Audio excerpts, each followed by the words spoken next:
සඳමල් තලාව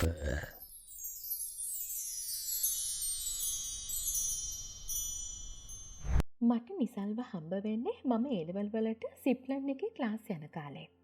ඒ දවස්වල මුළු ටියුෂන් එකේම ලස්සනම කොල්ල තමයි එයා. හැම කෙල්ලෙක්ගෙම ඇස් එයාවටේ කැරකෙද්දි පාඩුවේ හිටපු එකම කෙල්ල වුණේ මම වෙන්න ඇති. මොකද ඒ වෙනකොට මට ආදරය ගැන ලොකු විශ්වාසයක්වත් ඕනකමක්වත් තිබුණේ නැහැ. ඒ වගේම මට ඕනි වුණේ කොහොම හරි එක්සෑම් එක පාස් වෙලා කැම්පස් එකට සිලෙක්ට් වෙන්න. ඒත් ඔය අතරේ කාලයක් යද්දී නිසල්ගේ ඇස් දෙකත් මගේ පස්සෙන් වැටලා කියලා මට තේරෙන්න පටන් ගත්තා. ඒ ගැන මගේ යාළුවන්ටත් හොඳටම තේරුම් ගිහින් තිබුණා. ඒත් මම හිටියේ ඒ මොකුත්ම නොදැනුණ නොතේරුණ ගානට. පුරුදු විදිහටම මගේ ෆෝකස් එක තිබුණේ ක්ලාස් එකේ වැඩවලට විතරයි. ඔය විදිහටම දන්නෙම නැතුව මම A-level එක්සෑම් එක ඉවර කළා. ඊට පස්සේ කාලයක් යනකම්ම මට ආයෙත් නිසල්ව හම්බ වුණේ නැහැ. ඒ අතරේ අපේ A-level රිසල්ට් එකත් අවුට් වෙලා තිබුණා. වාසනාවකට වගේ මම සිලෙක්ට් වෙලා තිබුණේ ජපුර කැම්පස් එකට. අහම්බෙන් වගේ නිසල්ට ලැබිලා තිබුණේ ජපුර කැම්පස් එකමයි කියලා මම දැනගත්තේ මම කැම්පස් එකට ගියපු මුල්ම දවසේ. අවුරුදු ගාණක් තිස්සේ දැකලා තිබුණාට පළවෙනි වතාවට මම නිසල් එක්ක කතා කරේත් එතකොට. මොකද මට කැම්පස් එක ඇතුලේ හිටපු එකම යාළුවා වුණේ එයා විතරයි. ඉතින් යාළුකමක් විදිහට පටන් ගත්ත අපේ හමුවීම දන්නේම නැතුව කැම්පස් අවුට් වෙනකොට ආදරයකට පෙරලිලා තිබුණේ ඒ විදිහට. ආදරය කියන දෙයට කිසිම ඕනකමක් උවමනාවක් තිබුණේ නැති මගේ හිතත් අවසානයේ නිසල්ගේ ආදරය ඉස්සරහා වෙනස් වුණා. එදා ඉඳන් අවුරුදු ගාණක්ම අපේ ආදරේ හරි ලස්සනට ගලාගෙන ගියා. අවසානයේ කැම්පස් අවුට් වෙලා අපි දෙන්නටම ජොබ් එක කරන්න පත්වීම් ලැබුණේ අතුරුගිරිය කිට්ටුව. ඒ වෙනකොට මම අපේ අම්මලාට නිසල් ගැන කියලා තිබුණා. ඉතින් ජොබ් එක ලැබුණට පස්සේ කසාති ගැනත් හිතන්න කියලා අපේ අම්මලා මට බල කරන්න පටන් ගත්තා. ඒ වගේම නිසල්ටත් ඕනි වුණේ පවුල් දෙකේ කට්ටිය එකතු වෙලා ඉක්මනටම අපේ වෙඩින් එක ගන්න. ඉතින් අවුරුදු 2ක් ඇතුළත ගෙවල් වල කට්ටියගේ ආශිර්වාද එක්ක අපි ලස්සන වෙඩින් එකක් අරගෙන නීති ඉස්සරහත් අපි අපේ මුණා. නිසල් ගැන මගේ හිතේ තිබුණු ආදරය වගේම විශ්වාසය නිසා මම ගත්තේ හරිම තීරණය කියලා මගේ හිතෙත් ලොකු විශ්වාසයක් තිබුණා. කසාදෙන් පස්සේ අපි අතුරුගිරිය කිට්ටුවෙන් ගත්ත අලුත් ගෙදර පදිංචි වුණා. එතන ඉඳන් ඔෆිස් එකට යන්න එන්නත් ලේසි නිසා අපිට කිසිම ප්‍රශ්නයක් තිබුණේ නැහැ. කසාද බැඳලා පළවෙනි අවුරුද්ද මගේ ජීවිතේ හරිම සැහැල්ලුවෙන් ගෙවිලා ගියපු ලස්සන අවුරුද්දක්. අපි මහන්සි වෙලා වැඩ කළා වගේම පුළුවන් හැම දවසකම අපි අපේ සතුට වෙනුවෙනුත් ගොඩාක් දේවල් කරා. මට මගේ ජීවිතේ කිසිම අඩුපාඩුවක් දැනුන්නේ නැහැ. ඒත් ඊට පස්සේ නිසල් ටිකෙන් ටික වෙනස් වෙන්න පටන් අරන් කියලා මට තේරුණා. එයා දවසෙන් වැඩි හරියක් හිටියේ ෆෝන් එක ඇතුලේ. ඒත් එයා මං වෙනුවෙන් දේවල් කරන එක, මගේ සතුට ගැන හිතන එක අමතක කරලා තිබුණේ නැති නිසා මම තෝනිවට වැඩිය නිසල්ගේ ජීවිතය ගැන හාර අවසන්න ගියේ නෑ. මොකද එහෙම වුණොත් මාව එයාට එපා වෙයි කියලා මට හිතුණා. ඒ අතරේ දවසක් පුරුදු විදිහටම සතියන්තේ ගෙදරට ඕනි කරන බඩු ටික අරන් එන්න අපි ටවුන් එකට ආවා. ඉතින් ඒ අතරේ තමයි අපිට නිසල්ගේ ඉස්කෝලේ කාලේ ළඟම යාළුවෙක් වුණ අශේනු මීට් වුණේ. කාලෙකින් හම්බ වුණ නිසා අශේනුත් අපිත් එක්කම ගෙදරට ආවා. ෂා, ඇත්තටම මම මේක උඹට කියන්නමයි හිටියේ. උඹගේ වයිෆ් නම් පට්ටම ලස්සනයි ආ. ගෙදර ආව ගමන් අශේන් නිසල් එක්ක එහෙම කිව්වේ මගේ දිහා අමුතු විදිහට බලන ගමන්. ඒ බැල්මේ මොකද්ද මන්ද වෙනසක් තියෙනවා කියලා මට ඒ වෙලාවේ හිතුණත් අශේන් කියන්නේ නිසල්ගේ හොඳම යාළුවෙක් නිසා මං ඒ ගැන වැඩි හිතන්න ගියේ නෑ. මොකද පෙනුමෙන් විතරක් කෙනෙක්ව මනින්න බෑ කියන එක මම හොඳටම දැනගෙන හිටියා. නිසල් අශේන් එක්ක සාලෙට වෙලා කතා කර කර ඉන්න අතරේ මම කිචන් එකට ඇවිත් අපි තුන්දෙනාටම බොන්න මිල්ක් ෂේක් එකක් හැදුවා. ඊට පස්සේ ඒ ටිකත් ග්ලාසස් 3කට දාගෙන සාලෙට එනකොට මම දැක්කේ අශේන් අපේ බෙඩ්රූම් එකේ ඉඳන් එළියට එන විදිහ. ඒ වෙලාවේ නිසල් හිටියේ කෝල් එකක. ඒත් ඒ අතරේ අශේන් අපේ බෙඩ්රූම් එකට ගියේ ඇයි කියලා මට හිතා ගන්න බැරි වුණා. ඒ නිසාම ආයෙම වතාවක් මට අශේන්ගේ හැසිරීම ගැන හිතට දැනුනේ අමුත්තා. අයියෝ රෝහි, ඔයා වැරදියටනේ හිතලා තියෙන්නේ. අශේන්ට බාත්රූම් එක යූස් කරන්න ඕනි කිව්වා. ඉතින් විසිටින් රූම් එකේ බාත්රූම් එකේ වෝටර් ලීක් එකක් නිසා තමයි මම එයාට කිව්වේ අපේ බාත්රූම් එක යූස් කරන්න කියලා. ඒ අතරේ නිසල් මාත් එක්ක සිද්ධ වුණ දේ පැහැදිලි කරනකොට තමයි මගේ හිතේ තිබුණු සැකෙත් නැති වෙලා ගියේ. එදා අශයෙන් අපේ ගෙදරින් යන්න ගියේ අපිත් එක්ක රෑ කෑමක් ගත්තට පස්සේ. පහෝදා නිවාඩු දවසක් නිසා අපි නිසල්ගේ අම්මලා බලන්න එයාලගේ මහ ගෙදර ගියා. අපි ආයිමත් ගෙදර ආවේ හොඳටම රෑ වෙලා. ආව ගමන් වගේ මම වොෂ් එකක් දාගෙන බාත් රෝබ් එක පිටින්ම කාමරේට ආවා. ඒ එනකොට නිසල් හිටියේ අපේ හනිමූන් එක දවසේ මම ඇඳපු ඩාර්ක් මෙරුන් කලර් නයිට් ඩ්‍රස් එකත් අතේ තියාගෙන. ඔයා අද මේක අඳින්නරෝ. නිසල් මගේ ළඟට ඇවිල්ලා මගේ බෙල්ල පාමුලින් හාදුවක් තියෙන ගමන් එහෙම කිව්වා. මම එයා දිහා බලන් හිටියේ මේ අමුතු වෙනස මොකක්ද කියලා අහන්න වගේ. ඔයා මේක ඇඳම මට ආයිත් අපේ ෆස්ට් නයිට් එක මතක් වෙනවා. ඉතින් මට ආසයි ඒ ෆීලින් එක ආයෙත් විඳ ගන්නරෝ. නිසල් එහෙම කියලා මාව කිටි එයාගේ පපුවට තුරුල් කරගත්තා. එයාගේ හුස්මේ පහස පවා මගේ කම්මුල් ළඟින් දැනෙද්දී මොහොතකට මං හිටියෙත් එයාටම අවනත වෙලා. මේ නයිට් ඩ්‍රස් එක ඇඳම ඔයාට තියෙන්නේ මාර සෙක්සි ලුක් එකක් රෝහි. නිසල් එහෙම කියලා මාව එයාගේ උකුල උඩින් වාඩි කරවගත්තා. එයාගේ ඇස්වල තිබුණු බැල්මත් එක්ක මට දැනුනේ මගේ හිතත් නොසන්සුන් වෙලා වගේ හැඟීමක්. මොහොතකින් නිසල්ගේ අකීකරු දෙතුල් ඉවසිල්ලක් නැතුවම මගේ මූණ පුරා රටා මවනකොට මගේ ඇස් දෙකත් පියවිලා ගියේ ඉබේටම. එයාගේ උණුහුම් පපුවට තුරුල් වෙලා මම මේ ආදරේ පහස විඳගත්තේ පුදුම ලෝභකමකින්. පහුවදා උදේ හැරෙනකොට මම හිටියේ නිසල්ගේ නිරුවත් පපුව උඩ මගේ ඔළුව තියාගත්ත ගමන්.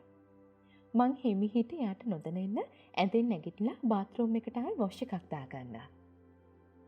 අද අපි දෙන්නටම ඔෆිස් දවසක් නිසා මම වොෂ් එකක් දාලා කිචන් එකට ඇවිත් තේ දෙකකුත් හදාගෙන ආයෙත් කාමරේට ආවා. ඒ එනකොට නිසල් හිටියේ එයාගේ ෆෝන් එකේ වැඩක් කරන ගමන්. නිසල් ඔය ඇඳෙන් නැගිටින්නේ නැත්නම් ඔෆිස් යන්න පරක්කු වෙනවනේ බබා. මම එහෙම අහනකොට මෙච්චර වෙලා ෆෝන් එකට එබීගෙන හිටපු නිසල් ෆෝන් එක පැත්තකින් තියලා ඇඳ උඩින් වාඩි වුණා.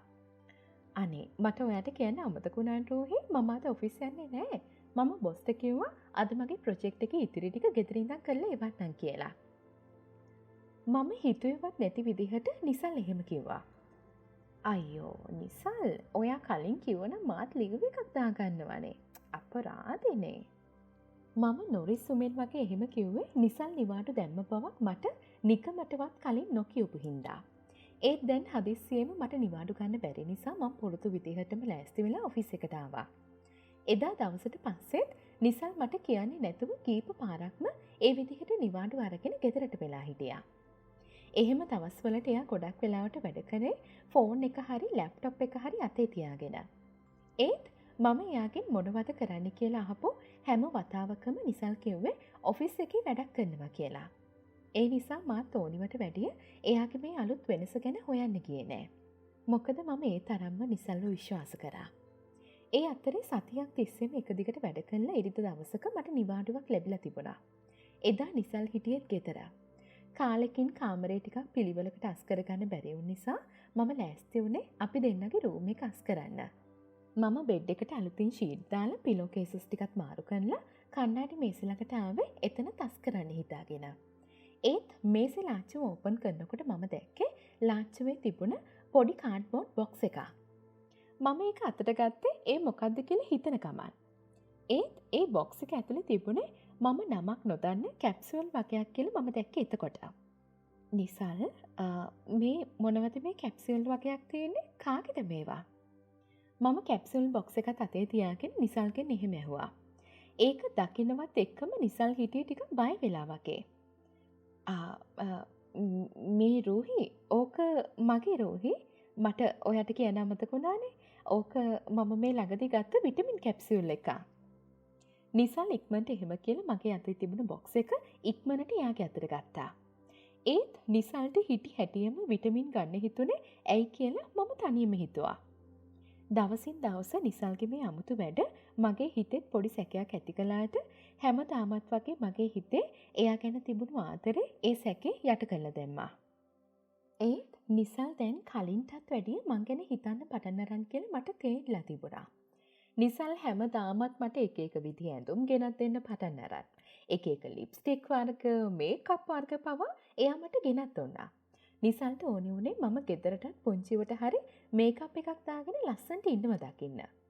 ඒ වගේම සතියේ හැම නිවාඩු දවසකම නිසල් මං වෙනුවෙන් ෂැම්පේන් නයිට් එකක් ලෑස්ති කළා.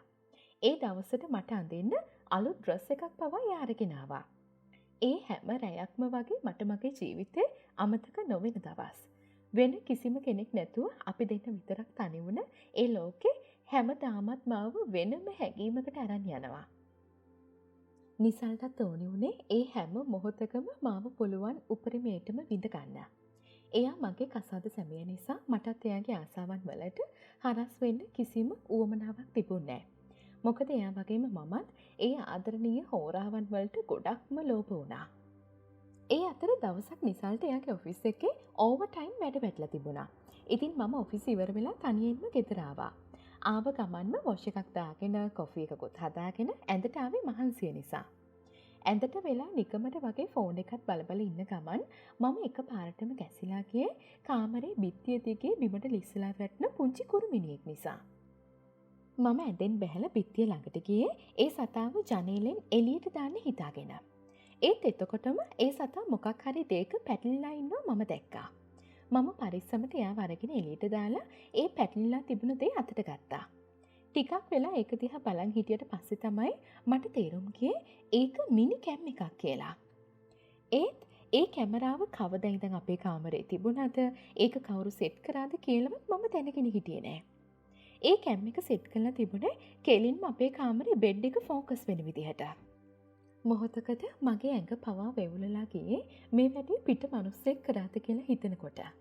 මොකද මෙහෙම විකාර වැඩක් කරන්න නිසල්ට කිසිම උවමනාවක් නැහැ කියලා මම දැනගෙන හිටියා. ඒත් කවුද දෙයියනේ එතකොට මෙහෙම දෙයක් කළේ? මම තනියම එහෙම හිතනකොට තමයි මට මතක් වුණේ එදා අශයෙන් අපේ බෙඩ්රූම් එකේ ඉඳන් එළියට ආව විදිය. එදා දවසට පස්සේ කිසිම පිට කෙනෙක් අපේ ගෙදරට ආවෙත් නැහැ කියලා මට හොඳටම මතකයි. ඉතින් මගේ හිතේ එකම සැකේ වුණේ අශයෙන්. මම එදා නිසල් ගෙදර එනකම් බලන් හිටියේ පුදුම හදිස්සියකින්. මොකද මේ කැම් එකෙන් ලයිව් වීඩියෝ ෂෙයා කරන්න පුළුවන් නම් සිද්ධ වෙලා තියෙන දේ කොයිතරම් ලොකු විනාශයක්ද කියලා ඒ වෙනකොට මට තේරුම් ගිහින් තිබුණා. එදා නිසල් ගෙදර ආවේ හොඳටම රෑ වෙලා. නිසල් ගොඩාක් තෙහෙට්ටුවෙන් හිටපු නිසා මම එයා වොෂ් එකක් දාගෙන කාමරෙට එනකන් ඉවසීමෙන් බලාගෙන හිටියා. ඒත් ඒ අතරේ තමයි නිසල්ගේ ෆෝන් එකට කෝල් එකක් එනවා මට ඇහුනේ. මම නිකමට වගේ ෆෝන් එක බලනකොට ඒ කෝල් එක අශයෙන්ගේ කියලා මම දැක්කා. ඉතින් කෝල් එක ආන්සර් කරලා මොකුත්ම කියන්නේ නැතුව මම අහගෙන හිටියා. එතකොට තමයි අශයෙන් කතා කරන්න පටන් ගත්තේ. මචන් නිසල් මේ දවස් ටිකේ අප්ලෝඩ් කරපු වීඩියෝ ටික පට්ට වයිරල් ගිහින්. උඹේ වයිෆුත් ඉතින් මාරම ලස්සනයිනේ. මට අදත් සුපිරි වීඩියෝ එකක් එවපන්න. අශයෙන් එහෙම කියනකොට මම හිටියේ අදහ ගන්න බැරි දෙයක් ඇහුණා වගේ. මොකද දෙයනේ මේ වෙන්නේ? අශයෙන් මොනවද මේ කියවන්නේ? මම එහෙම හිතන ගමන්ම අශයෙන් ආයිමත් කතා කරන්න පටන් ගත්තා. මේ රූහි කාමරේ නැති වෙලාවක් බලලා අපේ කැම් එකත් පොඩ්ඩක් ක්ලීන් කරලා දාපන් නිසා. එහෙනම් මං තියන්නම්. ඕකේ? අශයෙන් එහෙම කියලා ටික වෙලාවකින් කෝල් එක කට් කරලා දැම්මා. ඒ වෙලාවේ මම හිටියේ පුදුම තරම් කලබල වෙලා. මම එහෙමම නිසල්ගේ ෆෝන් එකේ WhatsApp එකේ අශයෙන්ගේ chat එක ඕපන් කරගත්තා. ඒ chat එකේ තිබුණ දේවල් දැක්කම මම ෆෝන් එක අතින් අතෑරෙන්න නොදී අල්ලන් හිටියේ බොහොම අමාරුවෙන්. මොකද ඒ chat list එක පුරාම තිබුණේ මම නිසල් එක්ක ඉන්න වීඩියෝ. මෙච්චර කාලයක් මාව ලස්සනට අන්දලා මාව ආදරෙන් එයාලකට අරගෙන තියෙන්නේ ඒ හැම දෙයක්ම රෙකෝඩ් කරගන්න කියලා මට තේරුම් ගියේ එතකොට. මට දැනුනේ මැරෙන්න තරම් දරුණු වේදනාවක්. දෙයනේ. ඒ කියන්නේ එයා හැමදාමත් මට එක එක විදිහේ ඇඳුම් අඳලා මේකප් දාලා මාව එයාගේ වීඩියෝස් වල නිලියක් කරගෙන මිස නිසල් කවදාවත් මාව එයාගේ වයිෆ් විදිහට දැකලා නැහැ. එයා කොහොමද මට මෙහෙම දෙයක් කළේ? ඉබේටම වගේ මගේ ඇස් දෙකත් කඳුළු වලින් පිරලා යද්දී මම එහෙමම හිතන ගමන් ඇඳ උඩින් වාඩි වුණා. මට දැනුනේ මගේ කකුල් දෙකත් වාරු නැති වෙලා වගේ හැඟීමක්. මං ඇඳේ වාඩි වෙලා නිසල් අශයෙන්ට යවලා තිබුණ වීඩියෝස් ඔක්කොම එකින් එක බලන්න පටන් ගත්තා. නිසල් අශයෙන් එක්ක එකතු වෙලා ඒ හැම වීඩියෝ එකක්ම වෙබ්සයිට් ගොඩකට විකුණලා තිබුණා. මේ වෙනකොටත් මිනිස්සු 100,000 ගාණක් ඒ වීඩියෝස් බලලා. අවසානයේ මට සිද්ධ වෙලා තියෙන්නේ දන්නේම නැතුව සල්ලි වලට විකිනෙන જાතියේ පහත් කෙල්ලෙක් වෙන්න. ඒත් මං කොහොමද විශ්වාස කරන්නේ මට මෙහෙම අපරාධයක් කරේ මගේම කසාද මිනිස්සයා කියලා. මට මං ගැනම ලොකු පිළිකුලක් දැනුණා. මට දැනුනේ මම මිනිස්සු 1000ක් ඉස්සරහා නිර්වත් වුණා වගේ හැඟීමක්. නිසල් මෙච්චර කල් පිස්සෙක් වගේ ෆෝන් එකට එබීගෙන කරලා තියෙන්නේ මොකද්ද කියලාත් මට මේ වෙනකොට තේරුම් ගිහින් තිබුණා. අශේන් ලවා හොරෙන් කැම් එකක් සෙට් කරලා නිසල් කරලා තියෙන්නේ කොයිතරම් නින්දිත වැඩක්ද කියලා හිතනකොට මම කඳුළු වාව ගත්තේ පුදුම අමාරුවෙන්. මම ඒ විදිහට පිස්සුවෙන් වගේ කල්පනා කර කර ඉන්නකොට නිසල් වොෂ් එකක් දාගෙන එළියට ආවා. එයාට ඕන වෙලා තියෙන්නේ පුරුදු විදිහටම මාව එයාගේ ළඟට ගන්න කියලා මට මේ මොහොතේ තේරුම් ගියා.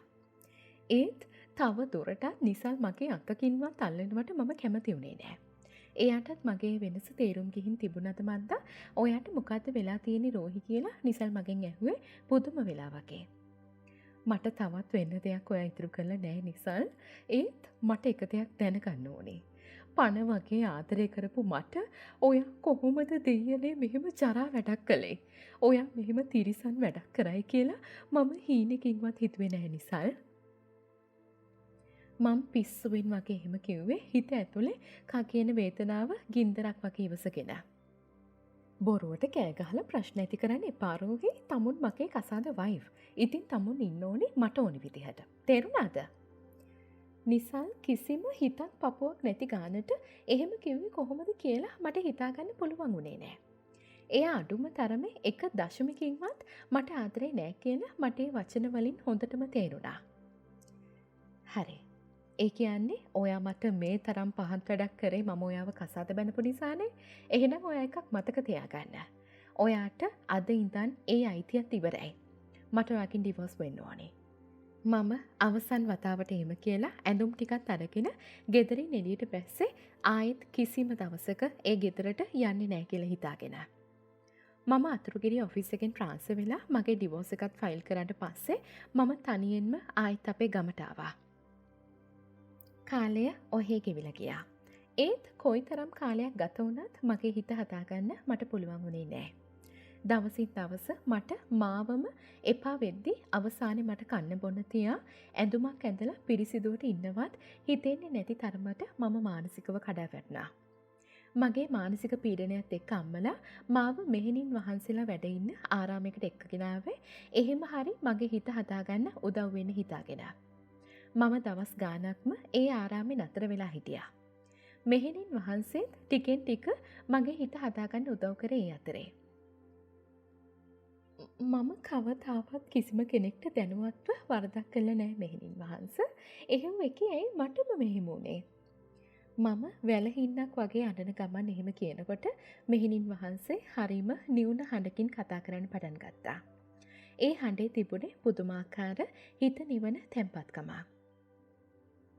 ඔයා මේ ආත්මේ කොයිතරම් ගුණ යහපත් විදිහට හිටියත් ඔයාගේ පහුගිය ආත්මවල කර්ම විපාක වලින් ගැලවෙන්න ඔයාට කොහෙත්ම බෑ දරුවෝ. මොකද ඔයා මේ විඳවන්නේ ඔයා පහුගිය ආත්මයක කරගත්ත බලවත් අකුසල කර්මයක විපාක වෙන්න පුළුවන්.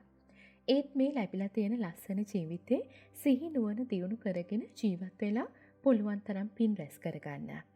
ඒකෙන් ඔයාට පුළුවන් ඔයාගේ සංසාර ගමනේ ඊළඟ ආත්ම භව කුසල ආනිසංස වලින් සැපවත් කරගන්න. මෙහෙණින් වහන්සේ මාත් එක්ක කියපු ඒ හැම වචනයක්ම මගේ හිතේ ගැඹුරින්ම තැම්පත් වුණා. ඒ වගේම දවසින් දවස මගේ හිතට සැහැල්ලුවක් දැනෙන්න පටන් ගත්තා. මෙහෙණින් වහන්සේ හැම දවසකම ගොඩක් දේවල් මට කියලා දුන්නා. ඒ දේවල් එක්ක මගේ හිත වගේම මං හිතන පතන විදිහ පවා පුදුම විදිහට වෙනස් වෙන්න පටන් ගත්තා. කොටින්ම මට නිසල්ව ඇස් ඉස්සරහට හම්බ වුණත් කිසිම දුකක් වේදනාවක් දැනෙන්නේ නැති තරමටම මගේ හිත හයිය වුණා. ගොඩක් වෙලාවට මම මගේ දවසින් වැඩි කොටසක් ගත කරේ මෙහෙණි ආරාමයට වෙලා.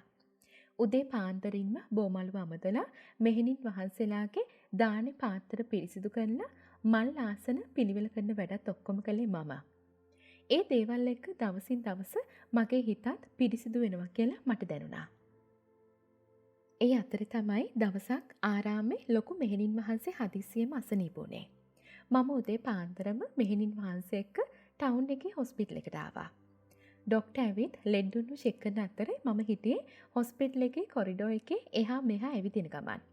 ඒ අතරේ අහම්බෙන් වගේ මට ඉස්කෝලේ කාලේ මගේ හොඳම යාළුවෙක් වුණ නර්මදාව හම්බ වුණා. එයාගේ අලුතින් නර්සින් පත්වීම ලැබිලා තියෙන්නේ මේ හොස්පිටල් එකට කියලා මම දැනගත්තේ එතකොට. මාව දැක්ක ගමන්ම නර්මදා මගේ ළඟට ඇවිත් කතා කරා. මට නිසල් එක්ක සිද්ධ වුණ අපරාධ ගැනත් එයා පුදුම තරම් කම්පා වුණා. ඇත්තටම රෝහි වෙච්ච දේවල් එක්ක ඔයා මේ විදිහට හිත හදාගෙන hina වෙලා ඉන්න එක ගැන මට මාරම සතුටුයි. ඒත් ඔයා දැන් අලුතින් ජීවිතයක් පටන් ගන්න රෝහි. නිසල් වගේ ජරා මිනිහෙක් නිසා ඔයා ඔයාගේ ජීවිතේ සතුට නැති කරගන්න එපා. නර්මදා එහෙම කියලා මගේ අතින් තද කරලා අල්ලගත්තා.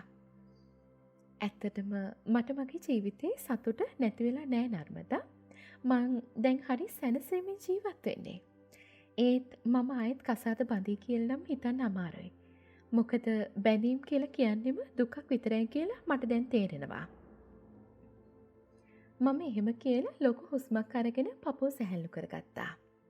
අවුරුදු ගානකට පස්සේ හම්බ වුණ අපි ටික වෙලාවක් අපි දෙන්නගේ ආගිය විස්තර කතා කරන්න පටන් ගත්තා. ඒ අතරේ අපි හිටපු තැනට ඉස්සරහින් කවුරු හරි කෙනෙක් වීල් චෙයා එකක් තල්ලු කරගෙන එන හැටි මම දැක්කා. දුරින් ඉඳන්නුනත් ඒ වීල් චෙයා එකේ වාඩි වෙලා හිටියේ නිසල් කියලා අඳුර ගන්න මට ලොකු වෙලාවක් ගියේ නෑ. දෙහියනේ නිසල්ට මොකද්ද මේ වෙලා තියෙන්නේ? නිසල් ඉන්න විදිහ දැක්කම මට ඉබේටම වගේ එහෙම කියවුණා. මට දැනුනේ මගේ ඇස් පවා අදහ ගන්න බැරි හැඟීමක්. කෙට්ටු වෙලා හැම අවර්ණ වෙලා විකෘති පෙනුමකින් හිටපු නිසල්ට සිද්ධ වුණේ මොකද්ද කියලා මට නිකමටවත් අදහසක් තිබුණේ නෑ. නර්මදා අර නිසල්ට මොකද වෙලා තියෙන්නේ? එයාගේ පෙනුම පවා ගොඩක් වෙනස් වෙලානේ. මම කුතුහලෙන් වගේ ළඟ හිටපු නර්මදාගෙන් එහෙම ඇහුවේ එයා නිසල් ගැන විස්තරයක් දන්නව ඇති කියලා හිතාගෙන. ඇත්තටම මම හිතුවා නිසල්ට වෙච්ච දේ ගැන දන්නව ඇති කියලා රෝහි. ඒත් මම නම් හිතන්නේ නිසල්ට මෙහෙම වුණේ ඔයාගේ ජීවිතයට කරපු අපරාධ නිසා කියලා. නර්මදා එහෙම කියලා මොහොතක් නිසල් දිහා බලන් ඉඳලා ආයෙමත් කතා කරන්න පටන් ගත්තා. සමහර විට ඔයා දන්නවත් ඇති නිසල් එයාගේ ඇඟේ තියෙන විල්ලි ටික වැඩි කරගන්න සප්ලිමන්ට් ගන්න පුරුදු වෙලා හිටියා කියලා. ඉතින් ඒකත් සප්ලිමන්ට් එකක් එයාගේ බ්ලඩ් එකට ඇලර්ජි වෙලා තියෙනවා. ඇත්තටම දැන් එයාගේ ජීවිතය ගැනවත් ලොකු විශ්වාසයක් තියන්න බෑ රෝහි. මොකද ඒ විෂය එයාගේ ලේවල්ටම එකතු වෙලා ඉවරයි. නර්මදා එහෙම කියනකොට මට මතක් වුණේ දවසක් අපේ කාමරේ තිබිලා මට හම්බ වුණ නිසල්ගේ විටමින් කැප්සූල් එක. එයා ඒව පාවිච්චි කරලා තියෙන්නේ මොකටද කියලා මට තේරුම් ගියේ දැන්.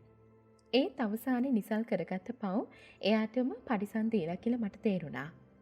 ඒත් මගේ හිතට කිසිම දුකක් අනුකම්පාවක් දැනුන්නේ නෑ. මම නිසල්ව මග ඇරලා නර්මදා පැත්තට හැරුණේ මම කිසිම දවසක එයාව දැනගෙන හිටියේ නැති ගානට. ඇත්තටම රෝහි ඔය දැන් මොකද ඉස්සරහට කරන්න හිතාගෙන ඉන්නේ? මම හොස්පිටල් එකෙන් එළියට එන්න කලින් නර්මදා මගෙන් එහෙම ඇහුවා. නර්මදා මම UK වලට ඇප්ලයි කරපු ෂොප් එකක් ඇවිල්ලා තියෙන්නේ. ඉතින් ඕනනම් මට තව මාසෙකින් වගේ UK යන්නත් පුළුවන්. ඒ වුණත් සමහර විට මම ජීවිතේ ඉතුරු ටික කාලෙම මේ මෙහෙණි ආරාමෙම ගෙවන්න පුළුවන් නර්මදා. මොකද මම තේරුම් ගත්ත විදිහට ජීවිතේ ඇත්තම සැනසීම තියෙන එකම තැන තමයි එතන. මම නර්මදා එක්ක එහෙම කියලා ආයෙත් ගෙදර එන්න ලෑස්ති වුණා. එතකොටම ආරාමේ මෙහෙණින් වහන්සේත් බෙහෙත් ටික අරගෙන එළියට වැඩියා. මට නිසල් එක්ක මොහොතකටවත් කතා කරන්න හිතුනේ නෑ. මම නිහඬවම මෙහෙණින් වහන්සේගේ පස්සෙන් ඇවිදන් යන අතරේ නිසල් ඈත ඉඳන් වේදනාකාරී බැල්මකින් මගේ දිහා බලාගෙන ඉන්න හැටි මම දැක්කා. ඒත් මට ආයෙමත් ජීවිතය ආපස්සට හැරෙන්න ඕනි උනේ නෑ. මොකද මන් දන්නවා දැන් මගේ ජීවිතේ මම ඉස්සරහට යන්න තෝරගෙන තියෙන්නේ හරිම පාර කියලා.